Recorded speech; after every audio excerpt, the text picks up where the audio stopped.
And if it is not tightly packed, then there are chances of getting this rolled down on the street. And this used to happen, and that used to cause the many disadvantages, and many losses were there. So what had somebody has thought that let's not, and this was very difficult also to keep it into the refrigerator. So then the idea came, because that was the need of that particular place or that particular hour, that time. So somebody has thought that let's not that this watermelon, if it is in square shape or rectangular shape, then it will become easy to put it into the refrigerator also, and it is easy to load onto the truck also. So we are not here inventing watermelon is already there, which is given by the, it's god invention. It's all like, we all breed this particular watermelons.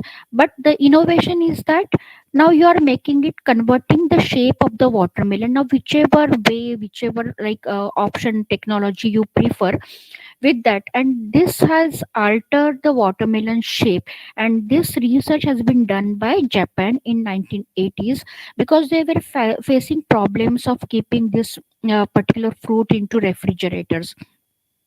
So the idea came into the mind, and then they started like the watermelons, when they were in baby shape, uh, baby time. That time they had started putting those round watermelons into the mold. That mold is of square shape or rectangular shape. So while growing further, instead of growing it into the round shape, that watermelon has taken the shape of rectangular or square, whichever was the mold. So it was not the genetic modification, or it is not the crossbreeding, etc. It is just that you are innovating, you are just changing the shape from round to square. So this is a difference between invention and innovation. Invention is one that you are totally designing it newly, but innovation is that you are making it, you are modifying, and you are making it so that it is commercialized. So this is a basic difference between invention and innovation. We all know that the bulb is invented by Thomas Alva Edison, and you all know that this telephone, these are the camera, battery. But changing of watermelon, because watermelon was already existing, so you are just changing the shape. Now it has commercialized, and it has become ready, fruitful to use to the customers. So this comes under innovation. So this is the basic difference between invention and innovation. So I think now we can proceed further with more innovative technologies or terminologies related to innovations. Now why, who does this innovation? It doesn't like, if you want to, like, now the students, they must be thinking that I have some idea in my mind, project in my mind, and let me begin to start developing prototype, and let me try to sell this particular into the market. But that will not solve your problem. Why? Because there should be some need of that particular product, there should be customer available to that particular product, and there should be understanding or usability of that particular product. Otherwise there, it will not come under innovations category. So it happens, like, suppose if somebody is facing some problem, like it is, the innovation comes out of the self deep problem or empathy study. Now what we called as empathy study, you sympathy, we all know, and empathy is that understanding somebody else's problem by keeping ourselves in his or her shoe. Now why his or her shoe? Because maybe the problem, you may not be facing the problem, somebody else is facing the problem. Let's say, suppose if some blind person is crossing the road, we may not be blind, but we are his or her like family member is facing the problem, or he or she herself is facing the problem, then that also causes the innovations. Because then you try to solve that particular problem for yourself or for somebody else. So this is the actual, like, we should not think that, yeah, okay, this is the product and I have been asked to do some innovation because I'm an engineering student, so let me design this project and let me try to sell this particular. This will not solve the problem because nobody will take. There should be need for that particular project problem. So why to go for innovation now to solve societal problems? There are lot many problems, especially when you see in the Banda region, in Jhansi region. We all come, these all come under Bundelkhand region. So we have lots of problem of water, electricity, some other type of problems also. So why not to solve these particular societal problems with the help of technology, to provide cost effective solution, to become job providers and to get a good job. Now always, like, students, they think that I have joined engineering so that I should get job in multinational company or in the government sector. But it doesn't mean that you can't go for startup. If you are not going for startup, even if you are not continuing the startup, or if even if you are not continuing to sell your market, sell or market your product, then also the experience which you get out of that particular, developing that particular startup, etc., will definitely help you to get a good job. Even if you succeed into the startup, even if you do not succeed into the startup, and if you are appearing for any of the interviews, the interviewer first check your profile. And if he or she finds that, okay, you had worked on some particular startup, you may not be. So if you are failed in that particular startup, that is also good for them, because you have failed now and now you are good for their job. And even if you are succeeded in that particular startup, then also it is good for the interviewer. Why? Because you have some abilities, some capabilities to work individually or to work in a team to develop some product. So that is also a plus point for an any industry or multinational company. So it's not always necessary that going for startup will always be that you want to become entrepreneur. Becoming entrepreneur is a good thing, but even if you're not doing that, it is developing, working on the startup is developing many of the habits into you, many of the aptitudes you are developing, many of the skills you are learning, and this will help you in your future endeavors, like whichever, suppose if you want to go for job, etc. So now this there are certain innovations which are currently into very peak, like robotics. And robotics is used in many interdisciplinary research areas. So you all know that there are surgical robots, rehabilitation robots, bio robots, telepresence robots, and maybe robots for carrying your goods from one place to another place. So there are multiple applications of this particular robots, and these are now today in the peak area. Now some of the robots are used for crop protection, etc. So lots of applications of robots are there in agriculture field, and you can use the benefits for any other societal environmental problem to solve. So what kind of innovation you can do in this particular area? You can go design a robot which is cost effective, which will give more benefits compared to the human being, and which will protect the environment also. So this is one of the area. Then IoT is there. IoT, you all know what is Internet of Things, like communication of two devices. When we pass on to the signal to another mobile, like suppose if I send some WhatsApp message, then I get one tick if my message is gone. I get two ticks when my message is delivered to that particular end, and I get two blue ticks when the message is read by that particular person.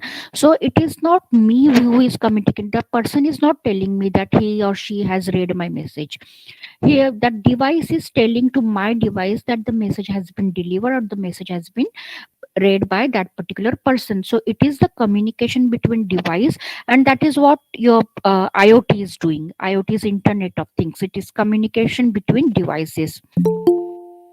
So another field is nanotechnology. We all know that nano, like uh, going into now micro level is also now becoming obsolete, and we are going to the nano level of applications.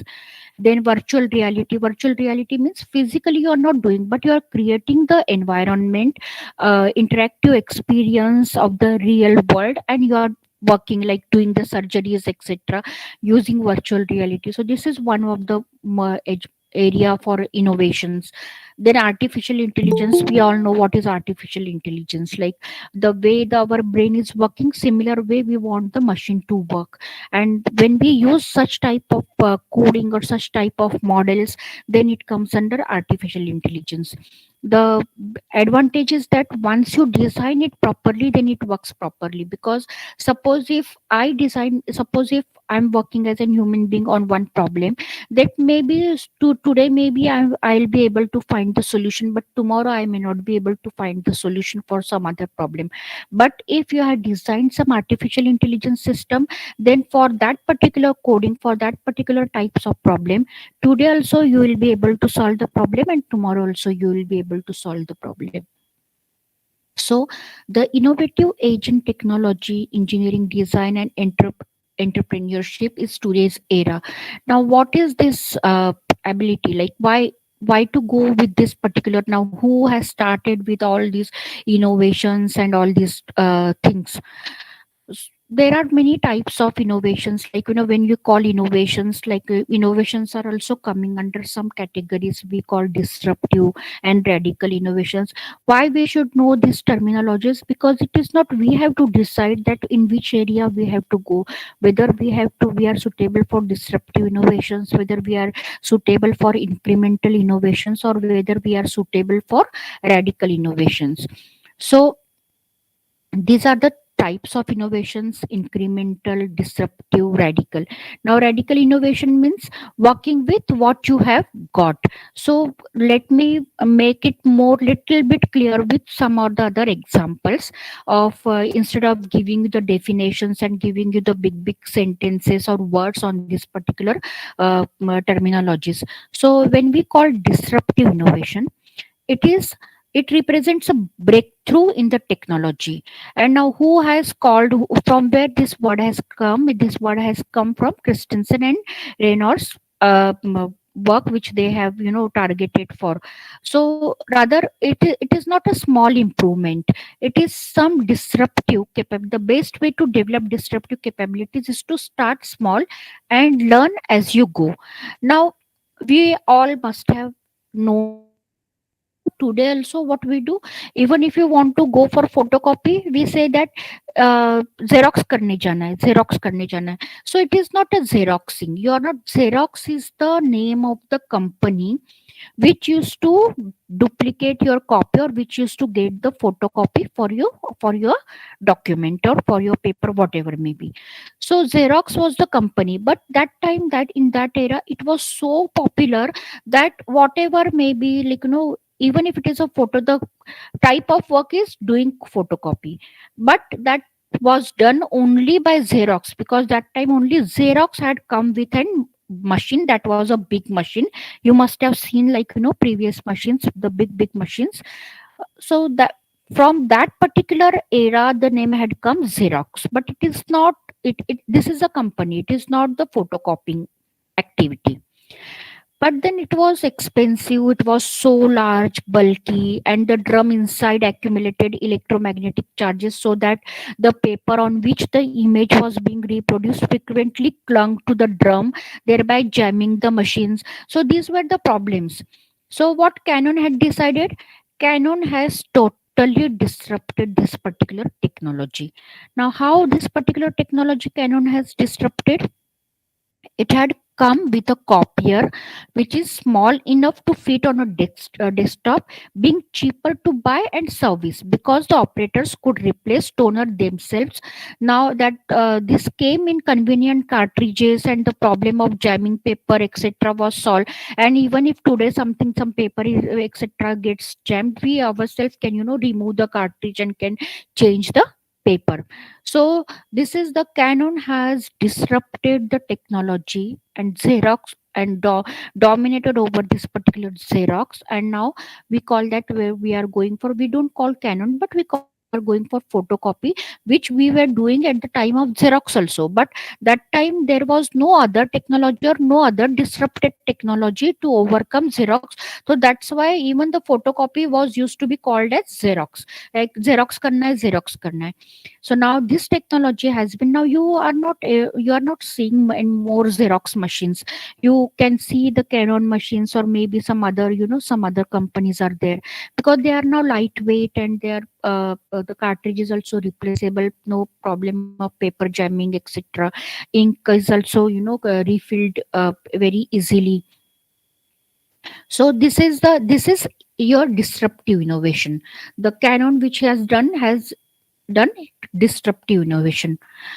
So now for few examples, like for surgery, also now today there is a endoscopical surgery means now you are not doing cuts etc from outside of the body. Many of the surgeries are done by putting some surgical equipment or camera inside the body through your vocal cord or through the endoscopy. So that's why these surgeries are called as endoscopical surgery or endoscopic surgery. So this is also disruption is to hospital procedures and equipment. So this also comes under disruptive innovations.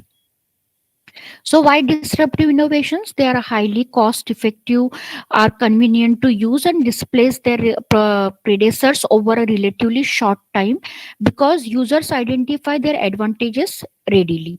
So when you are going for startup, you have to think that whether you want to go with the disruptive innovations or it is a incremental innovation. Incremental innovation means a small change in whatever is existing already.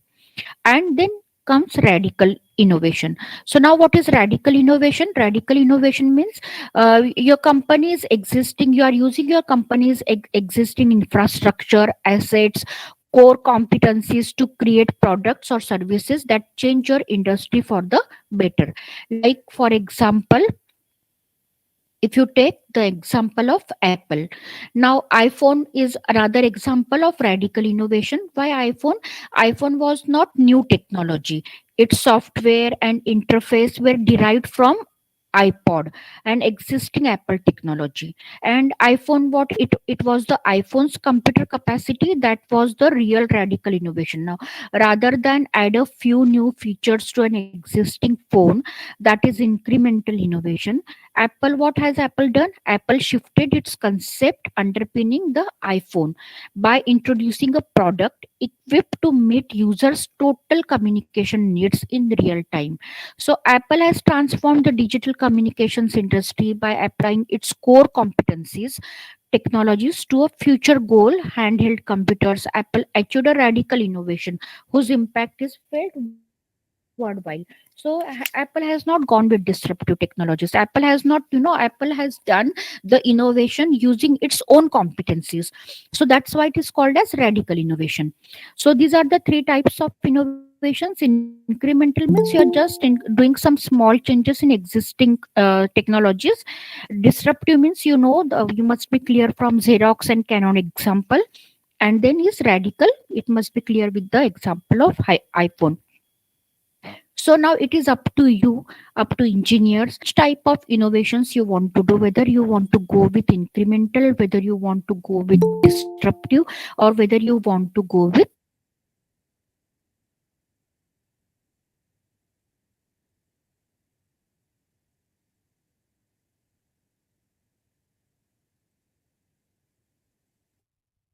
So you should have some key actions as matches the right problem, discovering the solution, evolving, accelerating, scaling it, extending it, and mobilizing it. So there is no such rule that who can be innovator, who cannot be innovator. uh, You must be knowing the example of a sound engineer Amar Bose, naming his company after himself, rarely left his laboratory, preferring it to his lecture theater at Harvard, where he found vocal students highly disruptive to his thinking and equanimity. And at the other hand, the New Zealand water jet propulsion engineer Bill Hamilton had no technical training at all. He sidestepped academics at his nearest university located in Christchurch, even though in his day it was and still in New Zealand's first ranked engineering school. Therefore, there is no rule that you should have been, topper of this particular university, or you should have been, educating, or you cannot be, or anybody else can. There is no such rule for an innovator. Innovation can happen through anybody and anywhere.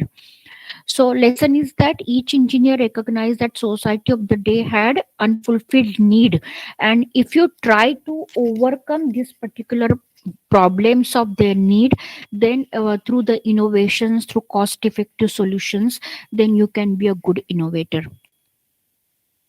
So all these things, like, characteristics what I told you, this had been narrated in this particular thing, that you should have having a desire to add practice to theory and theory to practice, working with colleagues who have complementary technological skills, because one person, I don't want to mean that a single person cannot do startup or cannot do innovations, cannot form a company. Single person also can form a